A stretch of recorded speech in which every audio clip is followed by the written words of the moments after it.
मसूरी हिमालय में बसा एक खूबसूरत हिल स्टेशन एक खौफनाक रहस्य समेटे हुए था। इसकी खूबसूरत गलियों और पुरानी इमारतों के बीच था सिस्टर बाजार, एक ऐसी जगह जो भयानक सन्नाटे में डूबी हुई थी। शहर की सदाबहार साथी धुंध यहाँ और भी घनी लगती थी, मानो किसी भयानक अतीत की रक्षा कर रही हो। स्थानीय लोग रूह कंपाने वाली घटनाओं के किस्से सुनाते थे। उनकी आवाजें धीमी और आंखें डर से बड़ी हो जाती थी। सिस्टर बाजार डरपोक लोगों के लिए नहीं था। बाजार का इतिहास उतना ही पुराना था जितना खुद शहर का। कभी वहां रहने वाली मिशनरी बहनों के नाम पर इसका नाम पड़ा। यहाँ का वातावरण ही अजीब सा था। हवा में अनकही कहानियों की गूंज थी। अतीत की फुसफुसाहट शांत होने से इनकार कर रही थी। यहाँ खेलते बच्चों की हंसी गायब थी, जिसकी जगह एक अजीब सी खामोशी ने ले ली थी जो रूह तक को कंपा देती थी। सिस्टर बाजार के बीचों बीच एक वीरान अस्पताल खड़ा था, जिसका टूटा फूटा मुखौटा समय और त्रासदी का प्रमाण था। ब्रिटिश राज के दौरान यह कभी आशा की किरण हुआ करता था, एक ऐसी जगह जहां बीमार लोग सांत्वना चाहते थे। लेकिन किस्मत को कुछ और ही मंजूर था। किंवदंती थी कि अस्पताल में आग लग गई, जिसमें कई नर्सें मारी गईं। अपने कर्तव्य के प्रति समर्पित नर्सें अपने मरीजों को बचाते हुए मर गईं। हालांकि उनकी आत्माओं को शांति नहीं मिली। वे अस्पताल की दीवारों के भीतर ही फंसी रहीं। उनकी उपस्थिति बर्फीली हवा के झोंकों, बेजुबान फुसफुसाहट और सफेद परछाइयों की झलक से महसूस की जाती थी। अमित, एक जवान शहर का लड़का, ऐसे किस्सों पर हंसता था। तर्कसंगत दिमाग और अलौकिक पर अटूट अविश्वास के साथ उसने उन्हें केवल लोक कथाओं के रूप में खारिज कर दिया। वह मसूरी में अपने दादा दादी से मिलने आया था। उसका दिमाग वीडियो गेम और साहसिक उपन्यासों से भरा हुआ था। सिस्टर बाजार की कहानियों ने उसकी दिलचस्पी को जगाने की जहमत नहीं उठाई। डर तो दूर की बात है। एक दोपहर उसकी जिज्ञासा उस पर हावी हो गई। उसने सिस्टर बाजार का पता लगाने का फैसला किया, इस यकीन के साथ कि उसे एक पुराना सुनसान बाजार ही मिलेगा। जैसे ही उसने बाजार में कदम रखा, माहौल बदल गया। एक अप्राकृतिक सन्नाटा छा गया, जो उसके अपने कदमों की आवाज से ही टूटता था। हवा भारी हो गई, एक अनदेखी ऊर्जा से भर गई। जैसे जैसे अमित बाजार में आगे बढ़ता गया, उसकी रीढ़ की हड्डी में कंपकपी दौड़ गई। उसने एक मौजूदगी महसूस की। आंखों का एक जोड़ा उसकी हर हरकत पर नजर रखे हुए था।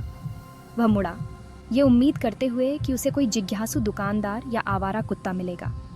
लेकिन वहां कुछ भी नहीं था। सड़क सुनसान थी। इसे अपनी कल्पना समझकर अमित चलता रहा, लेकिन वह एहसास बना रहा। एक परछाई उसका पीछा करती हुई प्रतीत होती थी। उसके हर कदम के साथ बड़ी होती जाती थी। हवा ठंडी होती गई, सन्नाटा और गहरा होता गया। दहशत फैलने लगी। उसका दिल उसकी पसलियों से टकराने लगा। उसका तर्क संगत दिमाग कोई स्पष्टीकरण खोजने के लिए संघर्ष कर रहा था, लेकिन उसकी प्रवृत्ति उसे दौड़ने के लिए चिल्ला रही थी। अचानक उसने सुना एक धीमी दर्द भरी चीख, बमुश्किल श्रव्य लेकिन अचूक।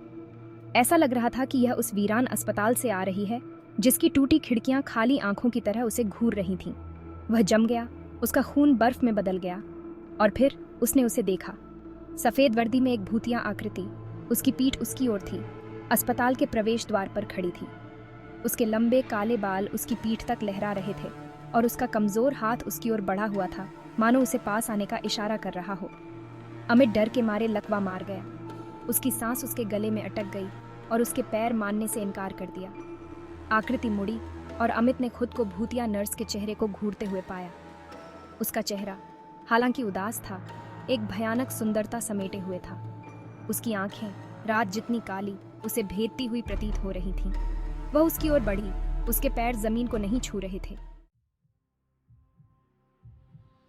दहशत ने उसके पैरों को गति दी। अमित ने एक पल भी बर्बाद नहीं किया। वह मुड़ा और भाग गया।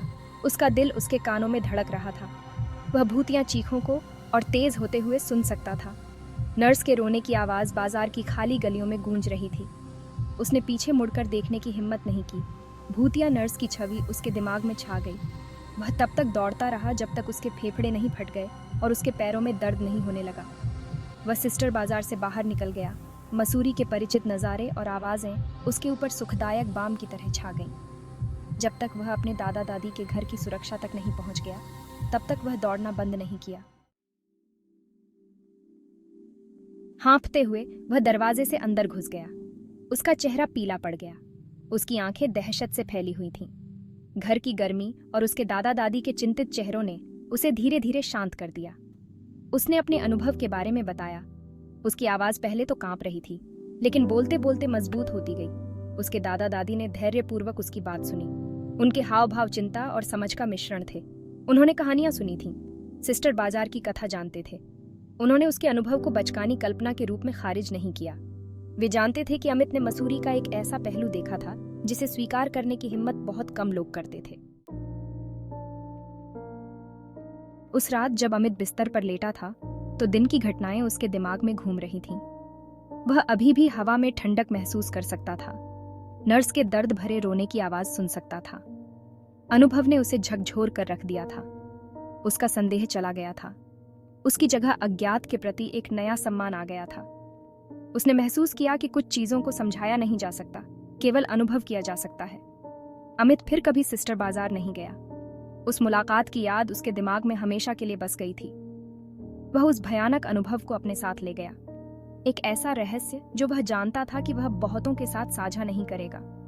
उसने सीखा था कि कुछ जगहों पर एक भयानक सुंदरता होती है, एक ऐसा अंधेरा जो भूली हुई त्रासदियों की फुसफुसाहट करता है। सिस्टर बाजार की भूतिया नर्सों की कहानी पीढ़ी दर पीढ़ी चली आ रही है। यह एक भयानक अनुस्मारक के रूप में कार्य करता रहा कि कुछ घाव समय से भी अधिक गहरे होते हैं, कि कुछ कहानियां भुलाए जाने से इनकार करती हैं।